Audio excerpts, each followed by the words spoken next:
എല്ലാവർക്കും നമസ്കാരം. ഞാൻ സക്കീർ ഹുസൈനാണ്. ഇന്ന് നവംബർ 9 ഞായറാഴ്ച രാത്രി 7:45 2 ദിവസത്തെ അവധിയൊക്കെ കഴിഞ്ഞ് നമ്മൾ നാളെ വീണ്ടും മാർക്കറ്റിലേക്ക് പ്രവേശിക്കാനിരിക്കുകയാണ്. കഴിഞ്ഞ ആഴ്ചയിലെ മാർക്കറ്റിൻ്റെ സ്ഥിതി എന്തായിരുന്നു എന്നുള്ളതൊന്ന് നമുക്ക് ചെറിയ രൂപത്തിൽ വിശകലനം ചെയ്യാം. അതുപോലെ തന്നെ അടുത്ത ആഴ്ച മാർക്കറ്റ് എങ്ങോട്ട് പോകും, എന്താണ് മാർക്കറ്റിൽ സംഭവിക്കാനിരിക്കുന്നത് എന്നുള്ളതെല്ലാം നമുക്കൊന്ന് പരിശോധിക്കാവുന്നതാണ്. Last week and previous week ഈ 2 ആഴ്ചക്കാലം മാർക്കറ്റ് ഡൗണിലേക്കാണ് പോയത്. പ്രത്യേകിച്ച് മാർക്കറ്റിൽ എന്തെങ്കിലും ഉണ്ടായിരുന്നോ എന്ന് ചോദിച്ചു കഴിഞ്ഞാൽ കാര്യമായിട്ടൊന്നുമില്ല. FIErsന്റെ സെല്ലിംഗ് മാത്രമാണ്, അവരുടെ വിറ്റഴിക്കൽ മാത്രമാണ്. പക്ഷേ നമുക്ക് അടുത്ത ആഴ്ചയിലേക്ക് പ്രതീക്ഷ നൽകിക്കൊണ്ട് ഒരു ഇൻവെർട്ടഡ് ഹാമറാണ് ഫോം ആയിരിക്കുന്നത്.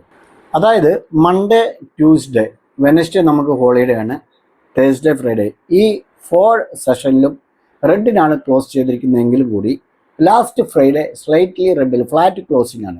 അതായത് 17 പോയിന്റ് ക്ലോസിങ്ങിലാണ്, 17 പോയിന്റ് നെഗറ്റീവിലാണ് ക്ലോസ് ചെയ്തിരിക്കുന്നത്. എന്നാൽ ഫ്രൈഡേ FIEs ബയ്യിങ് സൈഡിലേക്ക് വരികയും അങ്ങനെ നമ്മൾ പറഞ്ഞ രൂപത്തിൽ തന്നെ 25,300 ടു 25,350 എന്നുള്ള ഒരു സപ്പോർട്ട് സോൺ, ഒരു സ്ട്രോങ് സപ്പോർട്ട് തന്നെയാണ്. അത് വിട്ടാലാണ് 25,150 ചാൻസ് ഉണ്ട് എന്നുള്ളത് പറഞ്ഞിരുന്നത്.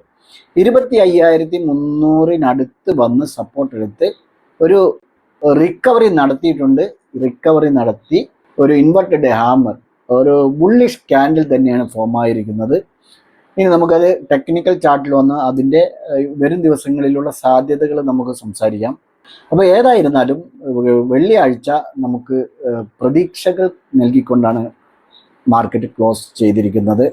ഈ ലാസ്റ്റ് 4 സെഷനിലും പ്രത്യേകത എന്ന് പറയുന്നത്, അതായത് മൺഡേ ക്രിയേറ്റ് ചെയ്ത ഹൈ ട്യൂസ്ഡേ ബ്രേക്കൗട്ട് നടത്തിയിട്ടില്ല, എന്നാൽ മൺഡേ ക്രിയേറ്റ് ചെയ്ത ലോ ട്യൂസ്ഡേ ബ്രേക്കൗട്ട് നടത്തി. അതുപോലെ തന്നെ ട്യൂസ്ഡേ നടത്തിയത് തേഴ്സ്ഡേയും, തേഴ്സ്ഡേ നടത്തിയത് ഫ്രൈഡേയും മുകളിലേക്കും ക്ലോസ് ചെയ്തിട്ടില്ല, താഴത്തേക്കും മുകളിലേക്കും ബ്രേക്ക് ചെയ്തിട്ടില്ല, താഴേക്കും ബ്രേക്ക് ചെയ്തിട്ടില്ല. ഓരോ ദിവസത്തെയും ലോവർ ലോ, ലോവർ ഹൈ എന്നുള്ള രീതിയിലാണ് മാർക്കറ്റ് ട്രേഡിംഗ് നടത്തിയിട്ടുള്ളത് ഈ കഴിഞ്ഞ 4 സെഷനിലും. FIErsന്റെ സെല്ലിങ്ങോടൊപ്പം തന്നെ മിഡ് ആൻഡ് സ്മോൾ ക്യാപ് സ്റ്റോക്കുകളിലെ ഏർണിങ്സ് റിപ്പോർട്ട് അത്ര ശുഭകരമല്ല. ഒരു വീക്ക് തന്നെയാണ്, വീക്ക് ഏർണിങ്സ് റിപ്പോർട്ടാണ് വന്നുകൊണ്ടിരിക്കുന്നത്. നിഫ്റ്റി 50-യുടെ അല്ല, നിഫ്റ്റി 50-യുടെ ഓക്കെ ആവറേജ് ആയിരുന്നു. എന്നാൽ മിഡ് ആൻഡ് സ്മോൾ ക്യാപ്പ് സ്റ്റോക്കുകളുടെ ഏർണിങ്സ് റിപ്പോർട്ട് ഇപ്പോൾ ഒരു 10 വന്നു കഴിഞ്ഞാൽ ഒരു 2 ശരാശരി അല്ലെങ്കിൽ ഒരു ബെറ്റർ എന്ന് പറയാനുള്ളൂ. ബാക്കിയെല്ലാം തന്നെ ഒരു ഹാപ്പി ആവുന്ന രൂപത്തിലുള്ള ഏർണിങ്സ് റിപ്പോർട്ടല്ല വന്നുകൊണ്ടിരിക്കുന്നത്. അതൊന്ന്. മറ്റൊന്ന്, നമ്മുടെ രൂപ 88.6 എന്നുള്ള ലോ ക്രിയേറ്റ് ചെയ്തിരിക്കുന്നു എന്നുള്ളതാണ്. അത് ഇതിനെ ബാധിച്ചിട്ടുണ്ടായിരിക്കാം. ഓക്കെ, ഇനി പ്രധാനമായും ട്രേഡിംഗ് ഡീൽ എങ്ങും എത്തിയിട്ടില്ല എന്നുള്ളതാണ്. ട്രേഡിംഗ് ഡീൽ എത്താത്തിടത്തോളം കാലം മാർക്കറ്റ് ഇത്തരത്തിലുള്ള ഒരു സെന്റിമെന്റ്സിലൂടെ തന്നെ പോവാം. അതായത് മുകളിലേക്കാണോ ഇപ്പോൾ താഴത്തേക്ക് വന്നു, എന്നാൽ ഇതൊരു ക്രാഷാണോ അല്ല, ഒരു പ്രോഫിറ്റ് ബുക്കിംഗ്, സെല്ലിംഗ് നടന്നു, എന്നിട്ട് ആ സെല്ലിംഗ് സ്റ്റോപ്പ് ചെയ്ത് തിരിച്ചിപ്പോൾ വെള്ളിയാഴ്ച റിക്കവർ നടത്തിയിട്ടുണ്ട്. ഇനി ഇവിടെ നിന്ന് അങ്ങോട്ട് 25,700, 25,800 വരെ എത്താം. കാരണം നേരത്തെ 25,700 സപ്പോർട്ട് ലെവലായിരുന്നു, ഇപ്പോൾ അത് നേരെ ഓപ്പോസിറ്റ് റെസിസ്റ്റൻസ് ലെവലായിട്ടുണ്ട്. 25,650 താഴെ വന്നാൽ 25,500, അതും ആ ഒരു മാജിക് ലെവൽ ബ്രേക്ക് ചെയ്ത് കഴിഞ്ഞാൽ 25,300 to 350 ആ ലെവലൊക്കെയാണ് നമ്മൾ പറഞ്ഞിരുന്നത്. അതിനും താഴെ വന്നാലാണ് 25,150. 25,150 എന്നുള്ളതും 25,300 to 350 പോലെ തന്നെ ഒരു സ്ട്രോങ് സപ്പോർട്ട് സോൺ തന്നെയാണ്. അതിനും താഴെ, അതായത് അത് ബ്രേക്ക് ചെയ്യണമെങ്കിൽ കുറച്ച് സമയമെടുക്കും, അത്രത്തോളം കൺസോൾട്ടേഷൻ അവിടെ നടന്നിട്ടുണ്ട്. അതിന് താഴെ വന്നാലാണ് 25,000 എത്തേണ്ട ഒരു ഗതികേട് നിഫ്റ്റിയിലേക്കുള്ളൂ എന്നാണ് എൻ്റെ ഒരു പേഴ്സണൽ എക്സ്പെക്റ്റേഷൻ. ഇനി വരുന്ന ആഴ്ച പ്രധാനമായും 14th, അതായത് അടുത്ത വെള്ളിയാഴ്ച ബീഹാർ ഇലക്ഷൻ റിസൾട്ട് വരുന്നുണ്ട്. അതിനുശേഷം മാർക്കറ്റ് മുകളിലേക്കാണെങ്കിൽ തീർച്ചയായും ഇപ്പോൾ അമേരിക്കയിൽ നിന്ന് വാൾ സ്ട്രീറ്റ് ജേർണൽ റിപ്പോർട്ട് ചെയ്ത പ്രകാരം ഗ്ലോബൽ മാർക്കറ്റുകളെല്ലാം തന്നെ അപ് ട്രെൻഡിലാണ്, പോസിറ്റീവ്നെസ് തുടർന്നുകൊണ്ടിരിക്കുകയാണ്. അതുപോലെ തന്നെ നമ്മുടെ ഇന്ത്യൻ മാർക്കറ്റും ഔട്ട് ഓഫ് പെർഫോമൻസിലാണ്. ഈ നെക്സ്റ്റ് 2026 28,500 29,000 ക്രിയേറ്റ് ചെയ്യാനുള്ള സാധ്യത നിഫ്റ്റി കാണുന്നു എന്നുള്ള ഒരു റിപ്പോർട്ടാണ് ജേർണലിൽ നിന്ന് വന്നിട്ടുള്ളത്. അതും നമുക്ക് മാർക്കറ്റിൽ പ്രതീക്ഷകൾ നൽകുന്നതാണ്. മറ്റൊരു പ്രധാന കാര്യം എന്ന് പറയുന്നത്, ഇപ്പോൾ ട്രംപ് പലതവണ ഒരു മാസത്തിന് മുൻപ് തന്നെ ഇന്ത്യയോട് ആജ്ഞാപിച്ചിരുന്നു. ആജ്ഞാപിക്കലാണല്ലോ അദ്ദേഹം. അതായത് റഷ്യയിൽ നിന്ന് ക്രൂഡ് ഓയിൽ വാങ്ങൽ നിങ്ങൾ സ്റ്റോപ്പ് ചെയ്യണം എന്നുള്ളത്. അതിനെ തുടർന്ന് ട്രംപ് പറഞ്ഞു ഇന്ത്യ റഷ്യയിൽ നിന്ന് എണ്ണ വാങ്ങുന്നത് കുറച്ചിട്ടുണ്ട് എന്നുള്ളത്. എന്നാൽ നമ്മുടെ സെൻട്രൽ ഗവൺമെൻറ് പറഞ്ഞത് ഇല്ല, അത് അമേരിക്കൻ ഭരണകൂടം നുണ പറയുന്നതാണ്, അങ്ങനെ എണ്ണ വാങ്ങൽ നിർത്തിയിട്ടില്ല എന്നുള്ളതാണ്. എന്നാൽ കഴിഞ്ഞ ആഴ്ച വന്ന ഡാറ്റ പരിശോധിച്ചപ്പോൾ ഇപ്പോൾ റിലയൻസ് 20% റഷ്യൻ ക്രൂഡ് ഓയിൽ വാങ്ങൽ കുറച്ചിട്ടുണ്ട്, റെഡ്യൂസ് ചെയ്തിട്ടുണ്ട്. ഇനി റിലയൻസ് മാത്രമാണോ? BPCLും IOCയും എല്ലാം തന്നെ എല്ലാ കമ്പനികളും ഇന്ത്യയിലേക്ക് ക്രൂഡ് ഓയിൽ റഷ്യയിൽ നിന്ന് വാങ്ങുന്ന എല്ലാ കമ്പനികളും 15 മുതൽ 20% വരെയൊക്കെ കുറച്ചിട്ടുണ്ട്. ഇതിൽ നിന്ന് നമുക്ക് മനസ്സിലാവുന്നത് ഇപ്പോൾ ട്രേഡിംഗ് ഡീൽ എങ്ങും എത്താത്ത ഒരു സാഹചര്യത്തിലാണുള്ളത്. ഇപ്പോൾ ഈ ട്രംപ് പറഞ്ഞ വഴിയിലേക്ക് നമ്മുടെ സർക്കാർ വരുമ്പോൾ ട്രംപിൻ്റെ വാക്കുകൾ അംഗീകരിക്കുന്നു അല്ലെങ്കിൽ അവരുടെ ആജ്ഞ പ്രാവർത്തികമാക്കുന്നു എന്നുള്ളതാണല്ലോ. അപ്പോൾ അതൊരു പോസിറ്റീവ് ന്യൂസ് തന്നെയാണ്. കാരണം ഇതുവഴി ട്രേഡിംഗ് ഡേ നെക്സ്റ്റ് November 21 കൂടിയിട്ട് ക്ലോസ് ചെയ്യാനുള്ള തീരുമാനത്തിൽ എത്തി നിൽക്കുകയാണ് ആൾറെഡി. ഇത്തരത്തിലുള്ളൊരു സാഹചര്യത്തിൽ മാത്രമല്ല, ഈ കമ്പനികൾ പറഞ്ഞിരിക്കുന്നത് ഈ നവംബർ മന്തോടുകൂടി റഷ്യയിൽ നിന്നും ക്രൂഡ് ഓയിൽ വാങ്ങുന്നത് പൂർണ്ണമായും ഞങ്ങൾ സ്റ്റോപ്പ് ചെയ്യും എന്നുള്ള ഒരു റിപ്പോർട്ട് കൂടെ ഈ കമ്പനികളിൽ നിന്ന് വന്നിട്ടുണ്ട്. ഇതിൽ നിന്ന് മനസ്സിലാവുന്നത് ഇപ്പോൾ ഈ ട്രേഡിംഗ് ഡീൽ ഇത്രത്തോളം വൈകാനുള്ള പ്രധാന കാരണം തന്നെ റഷ്യയിൽ നിന്ന് ക്രൂഡ് ഓയിൽ വാങ്ങുന്നതുമായി ബന്ധപ്പെട്ടിട്ടാണ് എന്നുള്ളതാണ് ആകെ ചിന്തിക്കാനും അല്ലെങ്കിൽ മനസ്സിലാക്കാനുമുള്ള ഒരു പോയിന്റായിട്ട് ഇതുവരെ നിലനിന്നിരുന്നത്. വേറെ ഒന്നും ട്രംപിന് നമ്മുടെ മോദി സർക്കാരിനോട് ദേഷ്യപ്പെട്ട് നടക്കേണ്ട ഒരു ആവശ്യം ഇല്ലതാനും. ഈ ഒരു അവസരത്തിൽ ഇപ്പോൾ ഇത്തരത്തിലുള്ളൊരു നീക്കം ട്രംപ് ഈ ഒരു ട്രേഡിംഗ് ഡീൽ ഒരു 50% നിന്ന് 35 കട്ട് ചെയ്ത് 15% താരിഫ് വന്നു കഴിഞ്ഞാൽ ഈ FIErsഉം അതുപോലെ തന്നെ ബയേഴ്സ് എല്ലാം വരും മാർക്കറ്റ് നെക്സ്റ്റ് വീക്കോട് കൂടി അല്ലെങ്കിൽ ഈ 21 കഴിയുന്നതോട് കൂടിയിട്ട് മുകളിലേക്ക് പോകാനുള്ള സാധ്യത കൂടുതലായും 80% കാണുന്നു എന്നുള്ളതാണ് ഞാൻ മനസ്സിലാക്കുന്നത്. ഏതായിരുന്നാലും നമുക്ക് കാത്തിരുന്ന് കാണാം.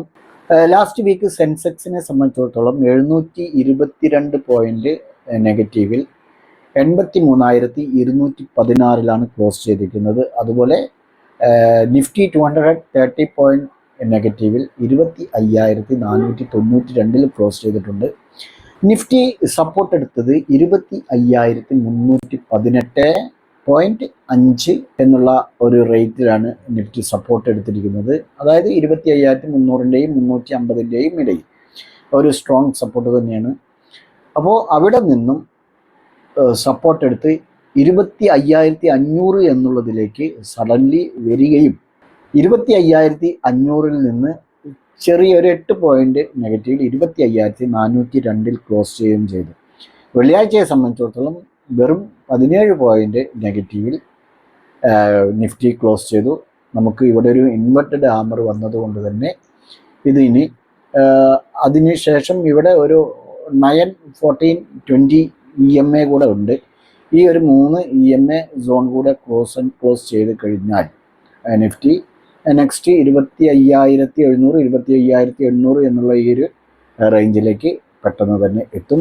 അതോടുകൂടി അടുത്ത ഫ്രൈഡോടുകൂടി നമുക്ക് ഏകദേശ ചിത്രം വ്യക്തമാകും. നമുക്ക് പോസിറ്റീവ് കാര്യങ്ങളാണ് വരുന്നത് എങ്കിൽ മാർക്കറ്റ് തീർച്ചയായും ഇനി താഴത്തേക്കൊരു വരവ് ഉണ്ടാകില്ല എന്നുള്ളത് തന്നെയാണ്. കാരണം ഒരുപാടായി ഇപ്പോൾ ഇവിടെ 25,000 25,500 എന്നുള്ളൊരു റേഞ്ചിൽ സസ്റ്റെയിൻ ചെയ്യുന്നു അല്ലെങ്കിൽ കൺസോൾട്ടേഷൻ ചെയ്യുന്നു എന്നുള്ളതാണ്. Mid and small cap large cap എല്ലാം തന്നെ 0.5% മുതൽ 1.5% വരെ നെഗറ്റീവിലാണ് ക്ലോസ് ചെയ്തിരിക്കുന്നത്. സെക്ടറുകളിൽ മീഡിയ 3.5%, അതുപോലെ ഡിഫൻസ് 2%, മെറ്റൽ 1.7%, IT 1.6% എന്നിങ്ങനെ നെഗറ്റീവിലാണ് ക്ലോസ് ചെയ്തിരിക്കുന്നത്. പ്രീവിയസ് വീക്കിൽ, അതായത് ലാസ്റ്റ് വീക്കിൽ ആകെ ഔട്ട് ഓഫ് പെർഫോമൻസിൽ ഉണ്ടായിരുന്ന ഒരേ ഒരു സെക്ടർ PSU ആണ്. ഏകദേശം 2% പോസിറ്റീവിലാണ് ക്ലോസ് ചെയ്തിരിക്കുന്നത്. കഴിഞ്ഞ ആഴ്ചയിൽ FIers ആൻഡ് DIers ഡാറ്റ നോക്കുകയാണെങ്കിൽ FIers സംബന്ധിച്ചിടത്തോളം 1632 കോടിയുടെ സെല്ലിംഗ് ആണ് നടത്തിയിരിക്കുന്നത്. എന്നാൽ DIers 16,677 കോടിയുടെ ബയ്യിങ് ആണ് നടത്തിയിരിക്കുന്നത്. ലാസ്റ്റ് ഫ്രൈഡേ സംബന്ധിച്ചിടത്തോളം FIers ബൈ സൈഡ് ആയിരുന്നു. നോക്കൂ, നമ്മൾ ചാർട്ടിലേക്ക് വന്നിരിക്കുന്നു. ചാർട്ടിൽ നോക്കുകയാണെങ്കിൽ നമുക്കിപ്പോൾ ഇവിടെ 25,318 എന്നുള്ള സപ്പോർട്ട് എടുത്തിട്ട് 25,500 എന്നുള്ളൊരു റേഞ്ചിലേക്ക് പോയി. പിന്നീട് 25,492 ക്ലോസ് ചെയ്തു. ഇനി നമുക്ക് നെക്സ്റ്റ് സപ്പോർട്ട് എന്ന് പറയുന്നത് ഇവിടെയാണ്. ഞാൻ പറഞ്ഞത് 25,150 എന്നുള്ള ഈ ഒരു റേഞ്ചിലാണ് നെക്സ്റ്റ് സപ്പോർട്ട് നമുക്ക് വാച്ച് ചെയ്യാനുള്ളത്. പക്ഷേ ഇത് ബ്രേക്ക് ചെയ്യണമെങ്കിൽ അല്പം കുറച്ച് ഇടങ്ങേറാവും എന്നുള്ളത് തന്നെയാണ്. കാരണം 1, 2, 3, 4 ഡേയ്സ് കൺസോൾട്ടേഷനാണ് ഇവിടെ നടന്നിരിക്കുന്നത്. ഓക്കെ, അതുകൊണ്ട് തന്നെ അതിനെ അഥവാ ഒരു സെല്ലിംഗ് പ്രഷറിൽ അത് ബ്രേക്ക് ചെയ്യുകയാണെങ്കിൽ തന്നെ നെക്സ്റ്റ് നമുക്ക് 25,000 to 25,050 അല്ലെങ്കിൽ ഈ ഒരു ക്യാൻഡിലിൻ്റെ 50% നമ്മൾ വെക്കുകയാണെങ്കിൽ 25,000 ഈ ഒരു റേഞ്ചിലേക്ക് എത്തുകയുള്ളൂ. പക്ഷേ ഇവിടെ ഈ ഒരു ഇൻവെർട്ടഡ് ഹാമർ അതുകൊണ്ട് തന്നെ നാളെ മുതൽ ഇവിടെ നിന്നും മാർക്കറ്റ് ഒരു അപ് ട്രെൻഡ് ഫോം ആയിക്കൊണ്ട് ഈ 25,000 പ്രീവിയസ് സപ്പോർട്ടായിരുന്ന 25,700 25,800 ഈ റേഞ്ചിലേക്ക് വരാനുള്ള സാധ്യതയാണ് നമുക്ക് കാണാൻ കഴിയുന്നത്. അങ്ങനെയാണെങ്കിൽ ഈ ഇമ്മീഡിയറ്റ് റെസിസ്റ്റൻസ് ആയിട്ട് 25,550 ഈ ഒരു നാളെ ഒരു ഗ്യാപ്പ് അപ്പ് ഓപ്പൺ ആണ് സംഭവിക്കുന്നെങ്കിൽ ഇത് ക്രോസ് ചെയ്യാനുള്ള സാധ്യതയുണ്ട്. അതുകൊണ്ട് തന്നെ നമുക്ക് ആ ഒരു റെസിസ്റ്റൻസ് നോക്കേണ്ടതില്ല. എന്നിരുന്നാലും താഴെയാണ്, പറയാൻ പറ്റില്ല, മാർക്കറ്റ് അല്ലേ. 25,500 എന്നുള്ളതാണ് ഒരു ഇമ്മീഡിയറ്റ് റെസിസ്റ്റൻസ് ആയിട്ടുള്ളത്. അഥവാ നാളെ ഒരു ഗ്യാപ്പ് അപ്പ് ഓപ്പണിംഗ് ആണ് സംഭവിക്കുന്നതെങ്കിൽ 25,700 നമുക്ക് നെക്സ്റ്റ് റെസിസ്റ്റൻസ് ആയിട്ട് വാച്ച് ചെയ്യേണ്ടതുള്ളൂ. അവിടെ നിന്നും 25,800 പെട്ടെന്ന് തന്നെ പോകാനുള്ള സാധ്യതയും നമ്മൾ പ്രതീക്ഷിക്കാം. ഓക്കെ, ഏതായിരുന്നാലും ഈ ഒരു ഇൻവെർട്ടഡ് ഹാമർ വെച്ചതുകൊണ്ട് തന്നെ നമുക്ക് പോസിറ്റീവ് മനസ്സോട് കൂടിയിട്ട് നാളെ മാർക്കറ്റിലേക്ക് ഇറങ്ങാൻ കഴിയും എന്നുള്ളതാണ് ഒരു സന്തോഷകരമായ ഒരു അവസ്ഥ എന്നുള്ളത് ഇപ്പോൾ പറയാനുള്ളത്. ഓക്കെ, പിന്നെ നേരത്തെ നമ്മൾ പറഞ്ഞ ബാക്കിയുള്ള കാര്യങ്ങളും കൂടെ ഒത്തു നോക്കുമ്പോൾ മാർക്കറ്റ് വരും ദിവസങ്ങളിൽ അപ്പ് സൈഡിലേക്ക് പോകാനുള്ള സാധ്യത കൂടുതലായും കാണുന്നു. ഇനി നമുക്ക് നെക്സ്റ്റ് വീക്ക് പ്രധാനപ്പെട്ട ഇവൻറ്റ്സുകൾ എന്തൊക്കെയാണെന്ന് നോക്കാം. മൺഡേ, ട്യൂസ്ഡേ നമുക്ക് പ്രധാനപ്പെട്ട ഇവൻറ്റ്സുകളൊന്നും കാണാനില്ല. വെനസ്ഡേ, അതായത് നവംബർ 12 വൈകുന്നേരം 4 മണിക്ക് ഇന്ത്യയുടെ CPI ഇൻഫ്ലേഷൻ ഡാറ്റ വരുന്നുണ്ട്. ഇയർ ഓൺ ഇയർ 1.54% ആണ്. എക്സ്പെക്ട് ചെയ്യുന്നത് 0.7%. അത് കഴിഞ്ഞാൽ തേഴ്സ്ഡേ നവംബർ 13 12:30 PM ഇംഗ്ലണ്ടിലെ GDP ഡാറ്റ വരുന്നുണ്ട്. ഇയർ ഓൺ ഇയർ 1.4% ആണ്. എക്സ്പെക്റ്റേഷൻ 1.3%. ഫ്രൈഡേ നവംബർ 14 12 PM ഇന്ത്യയുടെ WPI wholesale price inflation data വരുന്നുണ്ട്. ഇയർ ഓൺ ഇയർ 0.13% ആണ്. എക്സ്പെക്റ്റേഷൻ 0.3%. ഈ ഒരു 3 ദിവസം മാത്രമാണ് പ്രധാനപ്പെട്ട ഇവൻറ്റ്സുകൾ എന്ന് പറയാനുള്ളത്.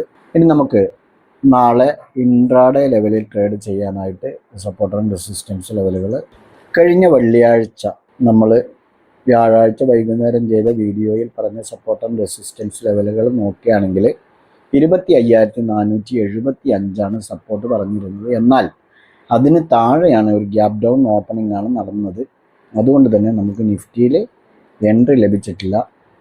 അതേസമയം നമുക്ക് കയ്യോടെ നാളെ എൻട്രി എടുക്കാനുള്ള സപ്പോർട്ട് ആൻഡ് റെസിസ്റ്റൻസ് ലെവലൊന്ന് പരിശോധിക്കാം. സപ്പോർട്ടായിട്ട് നമുക്ക് ഈ ഒരു സോൺ 25,420, ഓക്കെ. റെസിസ്റ്റൻസ് ആയിട്ട് 25,550 അല്ലെങ്കിൽ 25,560, ഓക്കെ. 25,560 വാച്ച് ചെയ്താൽ മതി. ഈ സപ്പോർട്ട് ആൻഡ് റെസിസ്റ്റൻസ് ലെവലുകൾ നമുക്ക് നിഫ്റ്റിയിൽ നാളെ വാച്ച് ചെയ്യാവുന്നതാണ്. ബാങ്ക് നിഫ്റ്റിയിലേക്ക് വരുമ്പോൾ നമുക്ക് വെള്ളിയാഴ്ച 57,690 മുകളിൽ എൻട്രിക്കാണ് നമ്മൾ പറഞ്ഞിരുന്നത്. ഓക്കെ, നമുക്ക് ഒരു ഗ്യാപ്പ് ഡൗൺ ഓപ്പണിങ്ങിന് ശേഷം ബാങ്ക് നിഫ്റ്റി മുകളിലേക്ക് പോയി ഈ ഒരു ഏരിയ, അതായത് 11:30 മണിക്ക് ക്ലോസ് ആൻഡ് ക്ലോസ് ചെയ്തു. നെക്സ്റ്റ് നമുക്ക് ഇവിടെ ഒരു റീടെസ്റ്റ്മെൻറ്റ് നടന്നു. അതിനുശേഷം ഇവിടെ നിന്ന് എൻട്രി ലഭിച്ചിട്ടുണ്ട്. ഇവിടെ നിന്ന് എൻട്രി നോക്കുകയാണെങ്കിൽ നമുക്ക് ഒരു 250 പോയിൻറ്റിൻ്റെ റാലി ബാങ്ക് നിഫ്റ്റിയിൽ നടന്നിട്ടുണ്ട്. ട്രേഡ് എടുത്തിട്ടുണ്ടാവും, പ്രോഫിറ്റ് ബുക്ക് ചെയ്തിട്ടുണ്ടാവും എന്ന് പ്രതീക്ഷിക്കുന്നു. അപ്പോൾ നമുക്ക് നാളെ ട്രേഡ് ചെയ്യാനായിട്ട്, ഇൻട്രാഡേ ലെവൽ ട്രേഡ് ചെയ്യാനായിട്ട് റെസിസ്റ്റൻസ് നമുക്ക് ഇതൊരു ഇമ്പോർട്ടൻറ്റ് സോൺ തന്നെയാണ്. ഇവിടെ ഇതിന് മുകളിൽ ക്ലോസ് ആൻഡ് ക്ലോസ് ചെയ്യുകയാണെങ്കിൽ 50 മിനിറ്റ്സ് ക്യാൻഡലിൽ ക്ലോസ് ആൻഡ് ക്ലോസ് ചെയ്യുകയാണെങ്കിൽ സുഖസുന്ദരമായിട്ട് എടുത്തു പോകാം. ഗ്യാപ്പ് അപ്പ് ഓപ്പണിംഗ് ആണ് നടക്കുന്നതെങ്കിൽ 58,220 മുകളിൽ എൻട്രി എടുത്താൽ മതിയാവും. ഓക്കെ, അല്ലാത്ത പക്ഷം 58,050 മുകളിൽ എൻട്രി എടുത്ത് പോകാം. ഇവിടെ 9 EMA, 14 EMA, അതുപോലെ തന്നെ 200 EMAക്കൊക്കെ മുകളിലാണ് ക്യാൻഡിൽ നിൽക്കുന്നത്. അതുകൊണ്ട് തന്നെ മുകളിലേക്ക് പോകാൻ തന്നെയാണ് കൂടുതലും സാധ്യത. 58,050 റെസിസ്റ്റൻസും സപ്പോർട്ടായിട്ട് 57,720. ഓക്കെ, ഈ രണ്ട് ലെവലുകൾ നിങ്ങൾക്ക് ബാങ്ക് നിഫ്റ്റിയിലും വാച്ച് ചെയ്യാം. ഈ രണ്ട് ഇൻഡെക്സുകളും നിങ്ങളുടെ ട്രേഡിംഗ് പ്ലാറ്റ്ഫോമിൽ ആഡ് ചെയ്ത് നാളെ ഇത് ബ്രേക്ക്ഔട്ട് ചെയ്യുന്നുണ്ടോ എന്നുള്ളത് നോക്കുക. ഞങ്ങളൊരു വീഡിയോ എഡ്യൂക്കേഷൻ പർപ്പസിന് വേണ്ടി മാത്രമാണ്. നാളെ നല്ലൊരു പ്രോഫിറ്റബിൾ ഡേ ആവട്ടെ എന്ന് ആശംസിച്ചുകൊണ്ട് നിർത്തുന്നു. ബൈ.